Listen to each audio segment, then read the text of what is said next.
तो आज हम लोग स्टार्ट करते हैं a very important topic, isotherm क्या है, इनका सिग्निफिकेंस क्या है, ये कैसे बेंड करती हैं। अच्छा, ये हमारी अर्थ है, ठीक है। और इसमें मान लिया कि इस रीजन में इंटेंस सोलर इंसोलेशन था और ये जगह बहुत ज्यादा गर्म थी। ये हमारा इक्वेटर का रीजन है। तो हमें पता है कि जैसे जैसे हम इक्वेटर से पोल की तरफ जाते हैं हमारी अर्थ में जो टेम्परेचर कम होता जाता है। तो ऑब्वियस सी बात है, यहाँ पर ठंडे का और यहाँ पर हीट है, तो हीट का ट्रांसफर इस डायरेक्शन में होने लगेगा। तो इसमें ये हमारा लैंड है, ये वाटर बॉडी है और ये फिर से लैंड है। तो समर के सीजन में लैंड हीट को रिसीव करेगा, ज्यादा गर्म हो जाएगा और वाटर हमारा इस हीट को रिसीव करेगा, लेकिन ये लैंड की कंपैरिजन में कम गर्म होगा। ऐसा इसलिए होता है कि वाटर की स्पेसिफिक हीट लैंड के कंपैरिजन में ज्यादा होती है। कि मान लो 80 यूनिट हीट आई, उसमें लैंड 1 डिग्री गर्म हो गया, लेकिन जब यही वाटर को 1 डिग्री गर्म करने के लिए सन से हमारा 100 यूनिट इंसुलेशन चाहिए।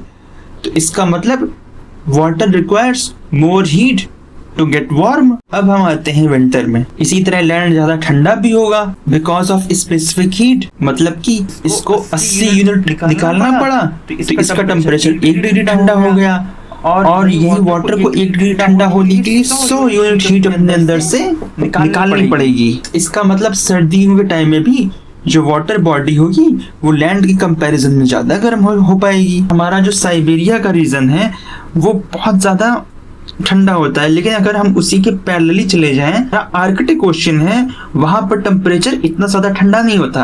तो जब जनवरी का टाइम है, ये जो लाइन है, इस रीजन में हमारा टेम्परेचर 0 डिग्री सेल्सियस आ गया। ये मेरी गल्फ स्ट्रीम की करंट है और ये नॉर्थ अटलांटिक ड्रिफ्ट है।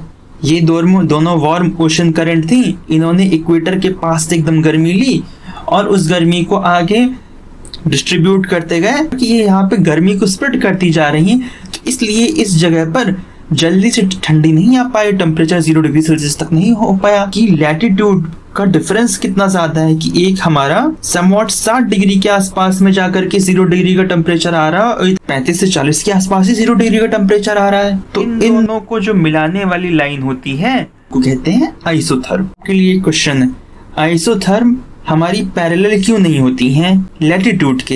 इनकी बेंडिंग का जो मेन कॉज था वो था स्पेसिफिक हीट ऑफ वाटर अलग है और स्पेसिफिक हीट ऑफ लैंड अलग है, और जो कहीं कहीं ज्यादा इतनी बेंडिंग हुई है इसका कारण था हमारी ओशियनिक करंट। अब एक मजे की चीज देख, ये कोई प्लेनेट है, इसमें सन का इंसुलेशन पड़ा, लेकिन इट हैज ओनली लैंड। यहाँ पर आइसोथर्म हमारी पैरेलल होंगी लैटिट्यूड्स के, और ऐसा इसलिए होगा क्योंकि यहाँ पर ऐसा तो नहीं कि कहीं वाटर बॉडी है या कुछ है, तो जो हमारे सरफेस में इसीलिए हीट इवनली डिस्ट्रीब्यूटेड होगी। तो अब हम समझने वाले हैं बेंडिंग ऑफ आइसोथर्म को, ठीक है। तो हमने मान लिया कि हमारा समर का सीजन है तो लैंड हमारा ज्यादा गर्म और ओशन बॉडी उतनी ज्यादा गर्म नहीं हो पाई है और ये लैंड भी ज्यादा गर्म है।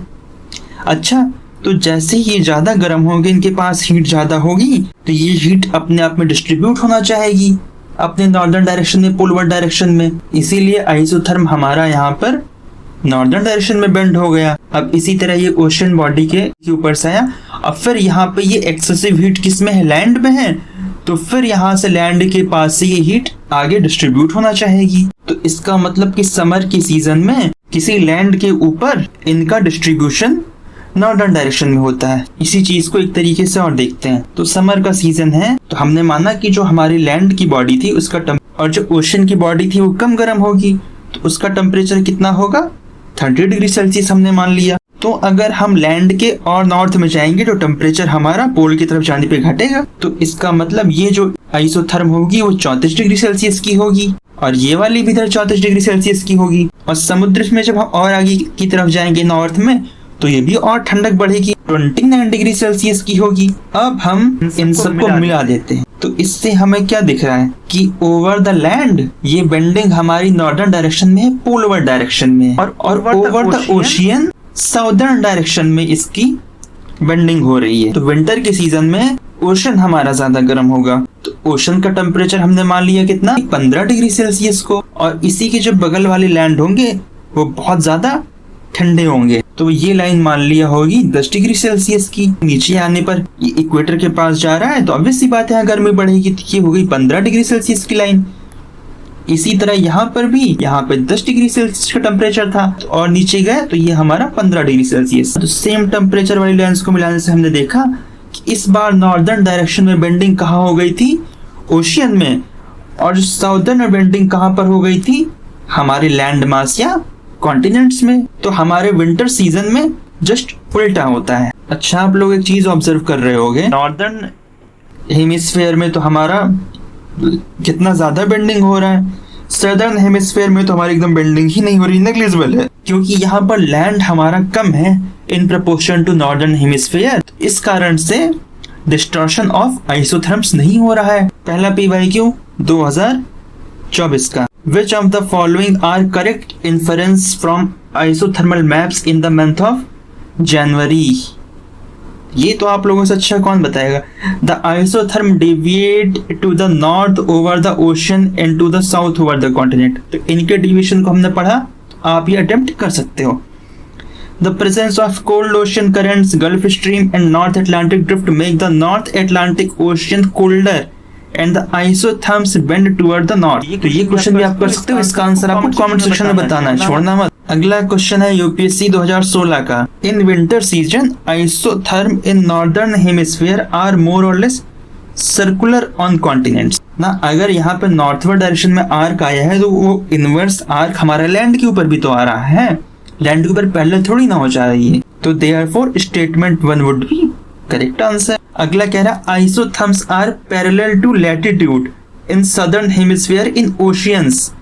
तो बिल्कुल सही बात है, मोर और लेस ये तो पैरेलल होती हैं। तीसरा कह रहा है minimum temperature during winter is recorded in northern Canada. अब आप मुझे बताओ, नॉर्दर्न कनाडा के आगे भी पोल है, साइबेरियन हाई है, तो वहां हमने जाना था कि Siberian high has least temperature, therefore statement 3 would be wrong. अब UPSC 2003 का question, the movement of isotherm is greater over land than it is over. अच्छा, आप मुझे बताओ, जैसे हमारा यूपी है, ठीक है, गर्मी में टेम्परेचर 40 डिग्री का था तो वहां पर 40 डिग्री की आइसोथर्म थी। सर्दियों में टेम्परेचर 10 डिग्री का हो गया तो वहां पर 10 डिग्री की आइसोथर्म अब हो, तो आइसोथर्म का मूवमेंट कितना ज्यादा हो गया, डिग्री आइसोथर्म का मूवमेंट हो गया। अब वहीं अगर हमारा कोस्टल रीजन है या इक्वेटोरियल रीजन है तो वहां पर रेंज ऑफ टेम्परेचर कम होता है 30 से 35 का, तो इस कारण से तो वहां 30 की आइसोथर्म होगी, कभी 35 की आइसोथर्म होगी, तो उसका मूवमेंट कितना कम हो गया। तो therefore statement 1 would be correct. Water का हमारा मॉडरेटिंग इफेक्ट होता है, इसमें आइसोथर्म का जो मूवमेंट होगा वो कम होगा, तो स्टेटमेंट 1 करेक्ट हो गया। फिर कह रहा है coastal regions have a smaller range of temperature than do continental interiors. सीधी सी बात है, कोस्टल रीजन्स में हमने देखा था कि कैसे सी ब्रीज चलती हैं, लैंड ब्रीज चलती हैं, जो टेम्परेचर को बैलेंस करती हैं, और सी का मॉडरेटिंग इफेक्ट होता है, तो इस कारण से यहाँ पर रेंज ऑफ टेम्परेचर बहुत कम होती है। तो ये स्टेटमेंट भी हमारा करेक्ट हो गया। Uneven distribution of insulation on the earth is mainly due to, इसका आंसर आप मुझे कमेंट सेक्शन में बताना। तो ये क्वेश्चन UPSC 1997 का है। The January isotherm taken as a basis for dividing India into tropical and sub tropical zone is. आप देख सकते हो ये जो येलो कलर का मार्क है इंडिया के मैप में, ये रिप्रेजेंट करता है सी टाइप क्लाइमेट, यानी कि सब ट्रॉपिकल या वार्म टेम्परेट को, ठीक है। और जो जस्ट नीचे ब्लू कलर का क्लाइमेट है, ये डिपिक्ट कर रहा है हमारा ट्रॉपिकल मानसून क्लाइमेट को। तो आप देख सकते हो टेम्परेट क्लाइमेट है वो हमारा ये ट्रॉपिक ऑफ कैंसर के ऊपर से जा रहा है। अब ये बगल वाले मैप में देखो, ये जो 20 डिग्री के आइसोथर्म है, ये तो समझ में आ रहा है कि इंडिया को 2 पार्ट में डिवाइड कर रही थी ना।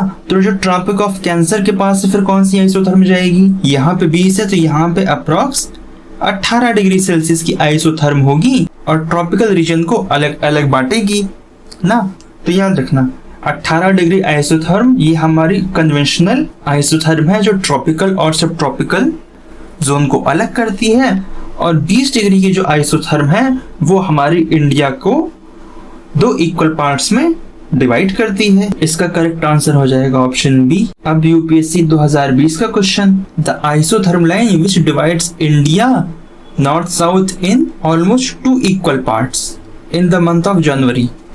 तो अभी हमने अपने मैप में देखा था कि 20 डिग्री की लाइन थी जो 2 बराबर भागों में बांट रही थी, और डिफरेंट क्लाइमेट जोन्स यानी कि ट्रॉपिकल और टेम्परेट को 18 डिग्री सेल्सियस की बांट रही थी। So in this way we have covered all PYQs। In this way we have covered our all PYQs and all concept. दोस्तों, तो आई होप कि आज का लेक्चर आपको पसंद आया होगा।